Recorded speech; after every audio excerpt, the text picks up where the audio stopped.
নমস্কার। ইউপিটিডব্লিউএ এডুকেশন এর আপনাদের সকলকে স্বাগত। আজ টেট প্রস্তুতির এই ক্লাসে আমরা আলোচনা করব পরিবেশ বিষয়ে।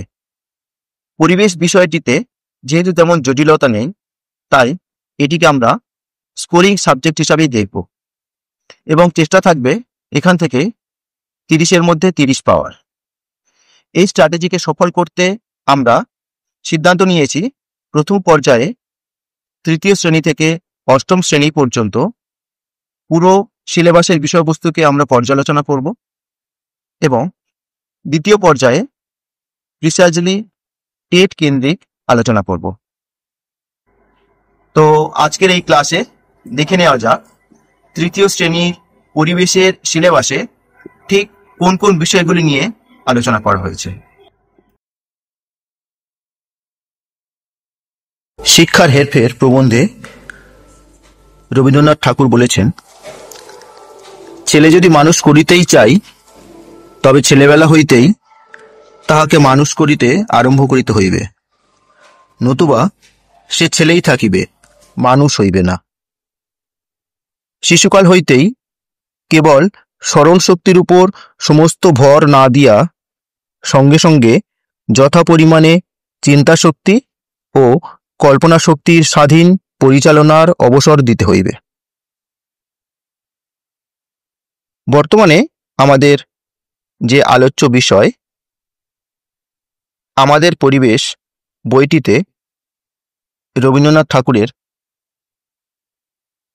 শিক্ষার হেরফের প্রবন্ধ অনুসরণে করার চেষ্টা করা হয়েছে। এই বইটি মূলত সংলাপধর্মী। বইটিতে ছাত্রছাত্রী এবং শিক্ষক শিক্ষিকার কথোপকথনের মাধ্যমে বিভিন্ন বিষয়বস্তু সম্পর্কে প্রাথমিক ধারণা দেওয়া হয়েছে। তৃতীয় শ্রেণীর আমাদের পরিবেশ বইটি মোট 8টি অধ্যায়ে বিভক্ত। প্রথম অধ্যায় শরীর। এখানে বিভিন্ন রকম খেলাধুলার মাধ্যমে কিভাবে শরীরের বিভিন্ন অঙ্গ প্রত্যঙ্গের ব্যায়াম হয় আমরা তা জানতে পারি। শরীরের বিভিন্ন অঙ্গ প্রত্যঙ্গের কিভাবে যত্ন নিতে হয় তাও এখানে জানা যায়। আমরা জানতে পারি বিভিন্ন রকম ইন্দ্রিয়ের পরিচয় ও তাদের কাজ, যেমন চোখ দিয়ে আমরা দেখি, কান দিয়ে শুনি, নাক দিয়ে আমরা ঘ্রাণ নিই, জিভ দিয়ে কোনো খাবারের স্বাদ গ্রহণ করি, চামড়া বা ত্বকের সাহায্যে আমরা স্পর্শ অনুভব করি। জানা যায় একটি ইন্দ্রিয়ের অবর্তমানে কিভাবে অন্য ইন্দ্রিয়গুলি তার স্থান পূরণ করে। মানুষ ছাড়াও অন্য প্রাণীদের শরীরের বিভিন্ন অঙ্গ, যেমন ডানা, শিং, পালক, নখ, এগুলোর ব্যবহার সম্পর্কেও জানতে পারি। এছাড়া হাতের ব্যবহার শিখে মানুষ কিভাবে সব প্রাণীদের চেয়ে শ্রেষ্ঠ হয়ে উঠল তা জানতে পারি। এই অধ্যায়ে কি কি কারণে কানে শোনার অসুবিধা হয়, কেন বড়দের সাহায্য নিয়ে কান পরিষ্কার করা দরকার, শরীরের কোনো অংশ দিয়ে আমরা শ্বাস নিই, শ্বাস নিলে শরীরের কোন অংশ ফুলে ওঠে, কথা বলার সময়ে শরীরের কোন অঙ্গ কাজ করে, শরীরের কোথায় কোথায় যেমন চোখ, নাক, কান, জিভ, হাত পায়ের গলার ভাঁজে ময়লা জমে তা জানা যায়। গা হাত পায়ের পাশাপাশি দাঁত, নখ, চোখ পরিষ্কার করার গুরুত্ব সম্পর্কে জানতে পারি। স্কিপিং, ফুটবল, সাঁতার প্রভৃতি খেলার মাধ্যমে কিভাবে অঙ্গ সঞ্চালন হয়, কিভাবে হাড়ের জোড়গুলির ব্যায়াম হয় তাও জানা যায়।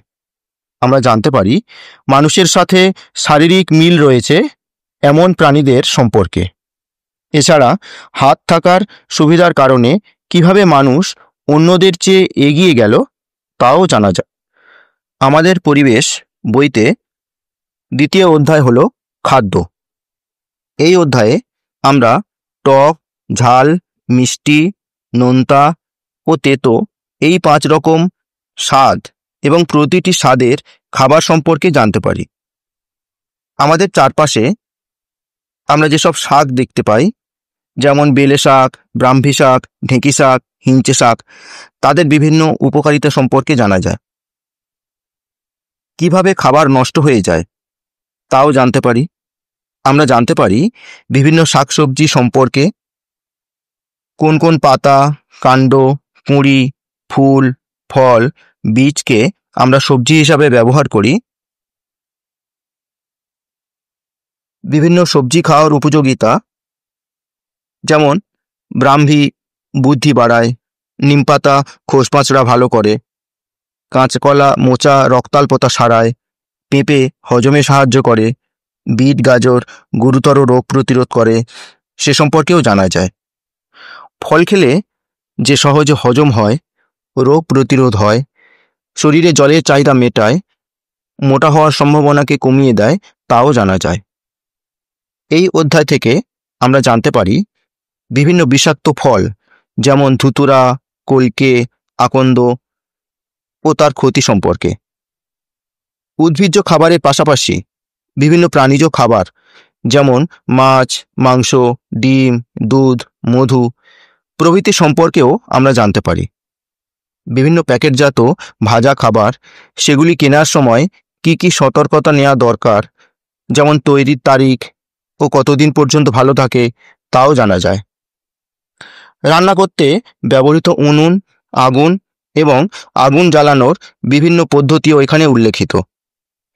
রান্নার কাজে আমাদের ব্যবহৃত পোড়ামাটি ও ধাতুর বিভিন্ন বাসনপত্র সম্পর্কেও এখানে বলা হয়েছে।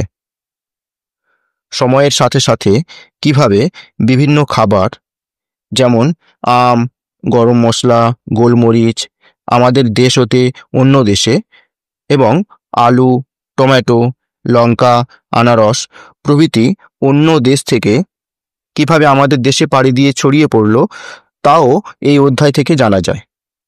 এছাড়া আদিম মানুষ প্রথমে কিভাবে পশুপালন ও আগুন আবিষ্কারের ফলে খাদ্যাভ্যাস গড়ে তুলেছিল, তাও জানা যায়। তৃতীয় অধ্যায় হলো পোশাক। এখানে আমরা বিভিন্ন পেশার সাথে যুক্ত মানুষের, যেমন ডাক্তার, নার্স, পুলিশ, হোটেলের শেফ, বিভিন্ন খেলোয়াড় প্রভৃতিদের বিশেষ পোশাক বা ইউনিফর্ম সম্পর্কে জানতে পারি। ঋতু বদলের সাথে সাথে কিভাবে আমাদের পোশাকের মধ্যেও বদল আসে, তাও জানা যায়। গরমকালে ব্যবহৃত সুতির পোশাক, কিভাবে কার্পাস তুলো থেকে সুতো তৈরি হয়। আবার শীতকালে ব্যবহৃত পশমের পোশাক কিভাবে ক্যাশমিলন বা সিনথেটিক উল থেকে তৈরি হয়, সে সম্পর্কে আমরা জানতে পারি। আমরা জানতে পারি আদিম মানুষের ব্যবহৃত পোশাক গাছের বাকল, লতাপাতা, পশুর চামড়া সম্পর্কে। তারা কিভাবে গাছের তন্তু থেকে সুতো বের করে মৃত পশুর সরু হাড়কে সূচ হিসাবে ব্যবহার করত, তাও জানতে পারি। যারা আদৌ পোশাক পরে না, সেই পশু পাখিরা শীতকালে নিজের গায়ের লোম বা পালক ফুলিয়ে কিভাবে তাদের নিজেদের শরীরকে গরম রাখে, তাও এই অধ্যায় থেকে জানা যায়। চতুর্থ অধ্যায় হলো ঘরবাড়ি।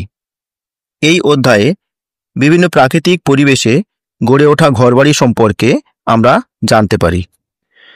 ঘরবাড়ির সাথে সম্পর্কিত বিভিন্ন বিষয়, যেমন উঠোন, ফুলের বাগান, বাথরুম, পুকুর, রান্নাঘর প্রভৃতিকে কেমনভাবে সংকেত বা চিহ্ন দিয়ে প্রকাশ করা যায়, তা জানা যায়।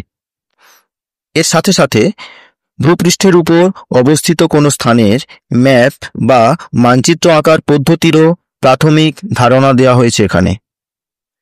পশ্চিমবঙ্গের মানচিত্রে 23টি জেলার অবস্থান দেখানোর পাশাপাশি স্কুল বাড়ির মানচিত্র বা নিজেদের বাড়ির বিভিন্ন জিনিসকে চিহ্নের মাধ্যমে কিভাবে প্রকাশ করা হয়, তা শেখানো হয়েছে।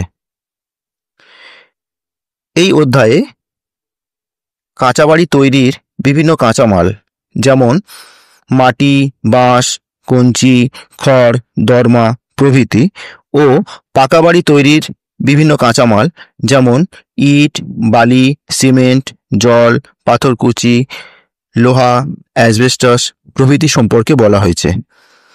ঘরবাড়ি তৈরির সাথে যুক্ত বিভিন্ন পেশার মানুষ, যেমন ঘরামি, রাজমিস্ত্রি, ছুতোর মিস্ত্রি এবং তাদের ব্যবহৃত যন্ত্রপাতি সম্পর্কেও বলা হয়েছে। ঘরকে সাজানোর কাজে ব্যবহৃত বিভিন্ন জিনিস সম্পর্কেও আলোচনা করা হয়েছে এই অধ্যায়ে। ঘরের ক্ষেত্রে দরজা, জানালা, ছাদ, মেঝে প্রভৃতির গুরুত্ব কতটা সে সম্পর্কিত আলোচনা রয়েছে এখানে। এছাড়া আমাদের ঘরবাড়ির চারপাশও যে তৈরি ঘরে প্রভাব ফেলে তা জানা যায়। বাজার, নদীর ধার, নিচু জমি, খনি এলাকা, পাহাড়ি এলাকা, জঙ্গল এলাকা প্রভৃতি জায়গার ঘরবাড়ি করলে কি কি সমস্যা হতে পারে আমরা এখানে তা জানতে পারি। এছাড়া আদিম মানুষের প্রথম ঘরবাড়ি কোনগুলি, কিভাবে নিজের প্রয়োজনে বনচারী যাযাবর মানুষ স্থায়ী বাসস্থান গড়ে তুলল তা জানা যায়। এমনকি অন্যান্য মনুষ্যতর প্রাণীরাও যে তাদের নিজস্ব বাসস্থান ব্যবহার করে সে সম্পর্কেও জানা যায় এখানে। পঞ্চম অধ্যায় হল পরিবার। এই অধ্যায়ে পরিবারের শাখা প্রশাখা বা ফ্যামিলি ট্রি নিয়ে আলোচনা করা হয়েছে। বিভিন্ন পরিবারের শাখা প্রশাখা ও নিকট আত্মীয় সম্পর্কে আলোচনা করার পর ছাত্রছাত্রীদের নিজের পরিবারের শাখা প্রশাখা হাতে কলমে তৈরি করতে শেখানো হয়েছে। এর সাথে সাথে বিখ্যাত সাহিত্যিক পরিবার উপেন্দ্রকিশোর রায়চৌধুরীর পরিবারের শাখা প্রশাখা সম্পর্কেও এখানে আলোচিত হয়েছে। এ প্রসঙ্গে উপেন্দ্রকিশোর রায়চৌধুরীর লেখা টুনটুনির বই, সুকুমার রায়ের লেখা আবোল তাবোল এবং সত্যজিৎ রায়ের লেখা ফেলুদার গল্প ও গুপিগাইন বাঘাবাইন সিনেমার কথাও এসেছে। একটা সুপরিবার গড়ে তুলতে পরিবারের প্রত্যেক সদস্যেরও যে ভূমিকা রয়েছে এই অধ্যায় থেকে তা জানা যায়। এমনকি কাক, কুকুর, বেড়াল প্রভৃতি না মানুষও মানুষের মতো পারিবারিক জীবন যে কাটায় তাও আমরা জানতে পারি। এছাড়া চিঠির মাধ্যমে এক পরিবারের সাথে অন্য পরিবারের যোগাযোগ ব্যবস্থাও উঠে এসেছে। এ প্রসঙ্গে পোস্ট অফিসের নির্দিষ্ট নম্বর, পিনকোড কি সে সম্পর্কে জানানো হয়েছে। এভাবে শিশুরা নিজের ঠিকানা লেখা শিখবে। এছাড়া নিজের নিজের গ্রামের মানচিত্রও কিভাবে আঁকা যায় তাও এখানে শেখানো হয়েছে। চাকরি, ব্যবসা, পড়াশোনা, বিয়ে বা প্রাকৃতিক দুর্যোগে মানুষের চেনা ঠিকানা যে বদলে যায় এই অধ্যায় থেকে শিশুরা তা জানবে। এছাড়া বিভিন্ন পারিবারিক জীবিকার আলোচনা প্রসঙ্গে বিভিন্ন প্রাচীন জীবিকা যেমন শিকার করা, কুমোরের কাজ, কামারের কাজ, বিভিন্ন নতুন জীবিকা যেমন ক্যাটারারের কাজ, ফটোকপি করার কাজ, টোটো চালানো, বিভিন্ন লুপ্ত জীবিকা যেমন শাঁখা ফেরি করা, পালকি বেয়ারার কাজ, ঘোড়ার গাড়ির কোচওয়ানের কাজ তাও এসেছে। ষষ্ঠ অধ্যায় হল আকাশ। এখানে জানা যায় যে ছোট ছোট জলকণা থাকলে মেঘ কালো হয়, আবার জলকণা বড় বড় হয়ে গেলে মেঘ ছাই ছাই দেখায়। সূর্য থেকে আমরা আলো ও তাপ পাই, কিন্তু সূর্যের দিকে সোজাসুজি তাকালে তার তীব্র আলোতে চোখের ক্ষতি হতে পারে। এই অধ্যায়ে পর্যবেক্ষণের মাধ্যমে বিভিন্ন সময়ে ছায়ার বিভিন্ন স্থানে অবস্থান ও হ্রাস বৃদ্ধি সম্পর্কে বলা হয়েছে। জানা যায় ছায়া সবচেয়ে বড় হয় সকালে ও বিকেলে এবং সবচেয়ে ছোট হয় দুপুরবেলা। একটি মাসের মধ্যে শুক্লপক্ষ এবং কৃষ্ণপক্ষ দুটি পক্ষ থাকে। এছাড়া জানা যায় তিথি অনুযায়ী চাঁদের আকারের আপাত হ্রাস বৃদ্ধি হয়, একে চন্দ্রকলা বলে। শুক্লপক্ষের দ্বিতীয়াতে চাঁদের আকার কাস্তের মতো সরু, ষষ্ঠীতে কমলালেবুর কোয়ার মতো, পূর্ণিমাতে গোল থালার মতো এবং অমাবস্যাতে চাঁদ দেখা যায় না। এছাড়া জানা যায় রাতের আকাশের একদিক থেকে অন্য দিক অবধি আবছা আলোর পথকে ছায়াপথ বলে। এই ছায়াপথে ছোট বড় অনেক তারা থাকে। এই অধ্যায়ে মেঘ, বৃষ্টিপাত, বজ্রপাত কিভাবে তৈরি হয় সে সম্পর্কেও আলোচিত হয়েছে। আকাশে ছোট ছোট জলের ফোঁটার উপর সূর্যের আলো পড়ে যে আকাশে রঙের ছটা তৈরি হয় তা রামধনু নামে পরিচিত। রামধনুর মাঝে থাকা 7 রঙের সাথেও আমাদের পরিচিতি ঘটে। এছাড়া আকাশ যেখানে অনেক দূরে মাটির সাথে মিশে দিগন্তরেখা তৈরি করে তাও জানা যায় এখানে। সপ্তম অধ্যায়ের নাম সম্পদ। এই অধ্যায়ে বিভিন্ন প্রাকৃতিক সম্পদ সম্পর্কে আলোচিত হয়েছে। সময় মেনে ঠিকঠাক খাবার খাওয়া, জল খাওয়া আর নিয়মিত ব্যায়ামের মাধ্যমে যে আমাদের শরীরও সম্পদ হয়ে উঠতে পারে তা জানা যায়। জল, বায়ু, মাটি এগুলি যে প্রকৃতির প্রধান সম্পদ, এগুলিকে যে দূষিত হতে দেওয়া যাবে না এই বোধও এই অধ্যায়ে গড়ে তোলার চেষ্টা করা হয়েছে। প্রকৃতিকে নষ্ট হতে দিলে আখেরে নিজেদেরই ক্ষতি। পৃথিবীর 3/4 জল থাকলেও ব্যবহারযোগ্য পানীয় জলের পরিমাণ খুবই নগণ্য। তাই জল সংরক্ষণ করা প্রয়োজন, নয়তো পানীয় জল পাওয়া আরও কঠিন হবে। তাই কোথাও জলের কল খোলা থাকতে দেখলে সঙ্গে সঙ্গে কল বন্ধ করে দিতে হবে। এরপর প্রকৃতির সবচেয়ে বড় সম্পদ সবুজ গাছপালার কথা আলোচিত হয়েছে। গাছ থেকে আমরা কৃষি সম্পদ হিসাবে বিভিন্ন ফসল এবং বাগিচা সম্পদ হিসাবে ফল, ফুল, সবজি পাই। এছাড়া গাছে বিভিন্ন কীটপতঙ্গ, পাখি আশ্রয় নেয়। বৃক্ষজাতীয় গাছের কাঠ দিয়ে বিভিন্ন আসবাবপত্র তৈরি হয়। গাছ ছায়া দেয়। গাছ থেকে কাগজ পাওয়া যায়। তবে কাগজ অপচয় করা উচিত নয়, নয়তো কাগজ তৈরি করতে অনেক গাছ কাটতে হবে। এছাড়া এই অধ্যায়ে শিল্প সম্পদের কথাও বলা হয়েছে। ঘরে বসে ছোটখাটো যে কাজ করা হয় তাকে কুটির শিল্প বলে, যেমন ঝোড়া, চুবড়ি তৈরি, বড়ি তৈরি। এছাড়াও বাড়ি তৈরি করা বা নির্মাণ শিল্প, এছাড়া সিমেন্ট, বিদ্যুৎ, বড় বড় মেশিন তৈরির শিল্পগুলিকে বড় শিল্প। পাথর খোদাই করে মূর্তি তৈরি করা হলো সূক্ষ্ম কাজের শিল্প। এবং অভিনয় বা নৃত্য এগুলি প্রদর্শন শিল্প, তা সম্পর্কেও আমরা জানতে পারি। অষ্টম বা শেষ অধ্যায় হল সাবধানতা। এখানে জীবনের বিভিন্ন ক্ষেত্রে কি কি সাবধানতা নিতে হবে সে সম্পর্কে আলোচনা করা হয়েছে। রাস্তা পারাপারের বিভিন্ন নিয়ম কানুন, যেমন জেব্রা ক্রসিং দিয়ে রাস্তা পারাপার করা প্রয়োজন। চলন্ত গাড়ি থেকে লাফিয়ে নামা উচিত নয়। মোবাইলে কথা বলতে বলতে রাস্তা পেরোনো উচিত নয়। মোটর বাইকে চাপলে হেলমেট পরা উচিত, এগুলি জানা যায়। এছাড়া ব্যবহারিক জীবনে বিভিন্ন সাবধানতা, যেমন ঝড়ের সময় গাছতলায় দাঁড়ানো উচিত নয়। বাড়ির বাইরে যাওয়ার সময় পায়ে চটি বা জুতো পরা উচিত।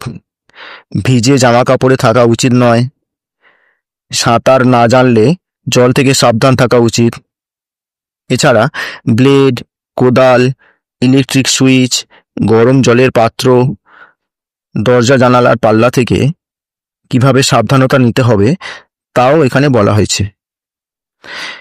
এছাড়া জলে পড়ে গেলে সিপিআরের মাধ্যমে কিভাবে কাউকে সুস্থ করে তোলা যায় তার পদ্ধতিও ছবি সহ এখানে বর্ণিত হয়েছে।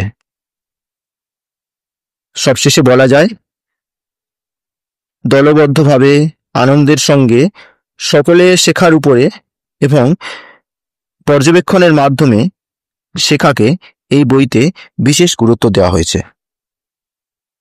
আবার দেখা হবে অন্য কোনো বিষয়ে আলোচনায়। পরীক্ষা ভীতি নয়, আসুন আমরা সময়ের সঙ্গে সঙ্গে নিজেদেরকে আপডেট করে তুলি। প্রত্যেকে খুব ভালো থাকুন, সুস্থ থাকুন।